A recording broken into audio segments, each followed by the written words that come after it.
जय हिंद मेरे सभी प्यारे बच्चों। तो आज हम आपके लिए लेकर आए हैं बिहार एसएससी का मैथ्स का कंप्लीट सिलेबस और इसका क्या रणनीति होने वाला है। ये सारी चीजें यहाँ पे आज हम डिस्कस करेंगे। तो चलो बच्चों आज स्टार्ट करते हैं सबसे पहले और जानते हैं कि मैथ का सिलेबस होता है। देखो यार, सबसे पहले ये भी जान लेते हैं कि आपके बिहार एसएससी के एग्जाम्स में सबसे मेन चीज जो आपको एकदम 100% रिजल्ट दिला सकता है वो आपका एक है मैथ्स, एक आपका है रीजनिंग। यहाँ पे तो मैथ्स रीजनिंग आपका सिलेक्शन दिलाएगा यही दो सब्जेक्ट।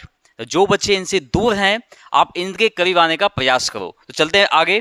देखो हमारा जो मैथ का सिलेबस है दोस्त, यहाँ पर आपका एक एक टॉपिक हमने नाम लिख दिया यहाँ पे और देखते हैं क्या क्या है यहाँ पे चीजें। देखो सबसे पहले मैथ्स में आपको मैथ्स में सब कुछ नहीं पढ़ना है, समझ गया ना। देखो अगर सिलेक्शन लेने के लिए ना एक चीज बहुत ज्यादा जरूरी है कि अपने को ये पता करना पड़ेगा कि क्या पढ़ना है और क्या नहीं पढ़ना है। अगर सब कुछ को पढ़ने लगोगे तो क्या होगा, सिलेक्शन रुक जाएगी। तो अगर सिलेक्शन लेनी है तो क्या करना है, ज्यादा कुछ नहीं पढ़ना है। सिलेबस बहुत छोटा है। देखिए सबसे पहले आपका मैथ के सिलेबस में दोस्त यहाँ पे पहला चैप्टर दिया गया प्रतिशत। आपका प्रतिशत बहुत ही अच्छा चैप्टर आता है। यहाँ पे बहुत अच्छे खासे सवाल यहाँ से बनते हैं। और इसके बाद आएगा आपका औसत आएगा, लाभ हानि आएगा, उसके बाद संख्या पद्धति से भी क्वेश्चन बहुत सारे बनते हैं दोस्त यहाँ पे। फिर अगर बात करें हम इसके बाद तो एलसीएम और एचसीएफ आएगा दोस्त। उसके बाद देखो एक न्यू चैप्टर है, ठीक है ना। आप जितने भी बच्चे कंपटीशन की तैयारी कर रहे होंगे बच्चे, वो शायद मे भी पहली बार नाम सुने होंगे परम्यूटेशंस एंड कॉम्बिनेशंस का, क्योंकि ये चैप्टर क्लास 11th का मैथमेटिक्स का चैप्टर है जिससे भी सवाल बनता है।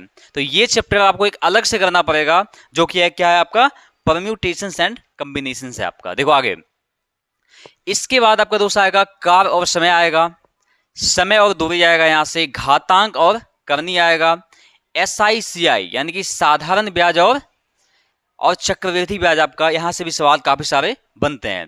और इसके बाद अगर बात करें दोस्त ये आएगा आपका क्षेत्रमिति आ जाएगा और एक लास्ट चैप्टर दोस्त प्रायिकता।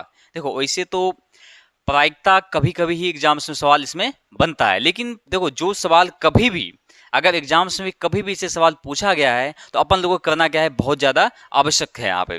तो प्रायिकता भी हम लोग अच्छे से करेंगे यहाँ पे। तो ये आपका है दोस्त मैथ का टोटल चैप्टर्स जहां से सवाल आपका बनता है। अगर आपने इस सारे chapter A to Z chapter अगर आपने कंप्लीट कर लिया है तो आपको मैथ में एक भी नंबर नहीं छूटने वाला है, ठीक है। चलिए अब इसके बाद बात करते दोस्त कि आखिरकार तैयारी कैसे किया जाए ताकि मैथ्स में जितना भी नंबर है उसमें उतना में उतना आ जाए अपने को। तो सबसे पहले ये जान लेते हैं दोस्त कि बिहार एसएससी के एग्जाम्स में टोटल कितने मार्क्स का मैथ का क्वेश्चन पूछा जाता है। देखो सबसे पहले अगर देखें हम यहाँ पे, देखिए यहाँ पे अगर बात करें 2022 में जो सीजीएल वाला पूछा गया था बिहार एसएससी का,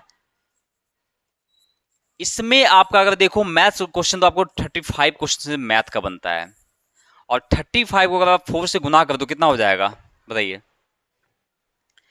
140 नंबर का एक क्वेश्चन 4 नंबर का पूछा जाता है। तो यानी कि अगर हम बात करें इस बार का तो टोटल 600 में से 140 पूछा गया था किससे, सिर्फ मैथमेटिक्स से। लेकिन अगर एवरेज अगर बात करें बच्चों यहाँ पे तो 25 से 30 क्वेश्चन हर साल मतलब जब भी एग्जाम इसका हुआ है या होगा सब में पूछा ही जाता है। तो यानी 25 से 30 का मतलब क्या है, 4 से गुना कर दो, यानी कि 100 से लेकर आपका 120 मार्क क्या कवर करेगा दोस्तों, यहाँ पे मैथमेटिक्स यहाँ पे कवर करेगा। यानी एक मेजर पार्ट इसको भी हम कह सकते हैं, समझ गया ना। रीजनिंग के बाद अगर कोई मेजर पार्ट हो सकता है आपका बिहार एसएससी के एग्जाम्स में तो वो आपका मेजर पार्ट आपका बनने वाला है मैथमेटिक्स। अब देखो बताते हैं आपको, अगर हम जीके जीएस की बात करें तो उसमें कई सारे सब्जेक्ट पढ़ के आपको जितना मार्क्स आता है उतना आपको एक मैथ अकेले देता है हर एक एग्जाम में, ठीक है ना। तो मैथ का यार सबसे ज्यादा बेनिफिट यही है। जीके जैसे सवाल आपसे छूट सकता है लेकिन अगर मैथ में आपने एक एक कॉन्सेप्ट कर लिए तो एक भी सवाल नहीं छूटने वाला है, ठीक है ना। अब इसका देखते हैं यहाँ दोस्त कि ये तो हो गया, ठीक है कि एग्जाम्स में टोटल इतने सवाल पूछे जाते हैं, इतने मार्क्स से आते हैं। अब तैयारी कैसे करने हैं, देखो आपकी तैयारी के लिए हमने क्या किया दोस्त, यहाँ पे आपके लिए एक बहुत ही बढ़िया चीज हम लेके आए हैं, ठीक है ना। देखो आपके लिए हम लेकर आए एक उड़ान बैच, ठीक है दोस्त। अब ये उड़ान बैच है क्या, देखिए उड़ान बैच एक लाइव बैच होने वाला है आपका ये, ठीक है। एक कंप्लीट लाइव बैच होने वाला है जो कि डेली रात को 7 बजे चलने वाला है आपका ये, ठीक है। अब इसमें क्या करेंगे हम लोग कि आपका जितना भी मैथ्स का चैप्टर दिया गया है ये चीज आपका आज शाम से ही स्टार्ट हो जाएगा। तो जितने भी हमारे बच्चे बिहार एसएससी के लिए इंटरेस्टेड बच्चे हैं, आप लोगों को क्या करना है कि डेली शाम 7 बजे DK sir maths YouTube channel के साथ जुड़ जाना है और अपनी तैयारी को एक नई उड़ान देनी है, समझ गया ना। तो यहाँ पे लाइव जुड़ना है आपको कितने बजे में, 7 बजे जुड़ना है। किसके लिए, देखो यहाँ पे आपको जितना मैं क्लास में करवाऊंगा इसके अलावा आपको कहीं भी भटकने की जरूरत नहीं है। अब इसके अलावा बच्चों के मन में सवाल ये आता है दोस्त कि सर आखिरकार मैथ्स के लिए कौन सा बुक्स फॉलो किया जाए। सबसे अच्छा सवाल आता है, बहुत ही नेसेसरी सवाल है कह सकते हैं इसको, ठीक है ना, कि बुक्स कौन सा फॉलो किया जाए। देखो मैं बताता हूं यार, जितने भी मार्केट में बुक्स अभी अवेलेबल हैं, आप देखो कोई भी स्पेशलिस्ट नहीं दिया है, समझ गया ना। जैसे अगर कोई बिहार एसएससी के नाम से बुक्स आया भी है तो आपको चैप्टर वाइज नहीं मिलता है, अगर चैप्टर वाइज मिल भी गया तो आपको टॉपिक वाइज नहीं मिल पाता। क्या क्या है आप लोग के लिए, यहाँ पे देखो, यहाँ पे आप लोग के लिए कंप्लीट जो नोट्स कह सकते हैं हमने तैयार किया है। यहाँ पे इस नोट्स में क्या होगा, आपको जैसे जब लाइव क्लास होगा उसी लाइव क्लास के डिस्क्रिप्शन में एक लिंक दिया जाएगा टेलीग्राम का, जहां पे आपको ये फ्री पीडीएफ क्या क्या होगा वहां से मिल जाएगा। और जो हमारे बच्चे ऑफलाइन के बच्चे हैं, आप लोग के लिए 10 अक्टूबर से हमारा ऑफलाइन बैच भी बिहार एसएससी का यहाँ पे स्टार्ट हो रहा है।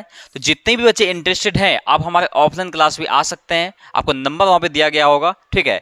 अब बाकी जितनी भी तैयारी होगी आपको आराम से तैयारी करनी है। बस करना क्या है दोस्त, डेली रात 7 बजे हमारे साथ जुड़ना है DK sir maths YouTube channel पे। बस इतना ही आज का हमारा दोस्त है ये, बाकी मिलते हैं अगले क्लास में। जय हिंद।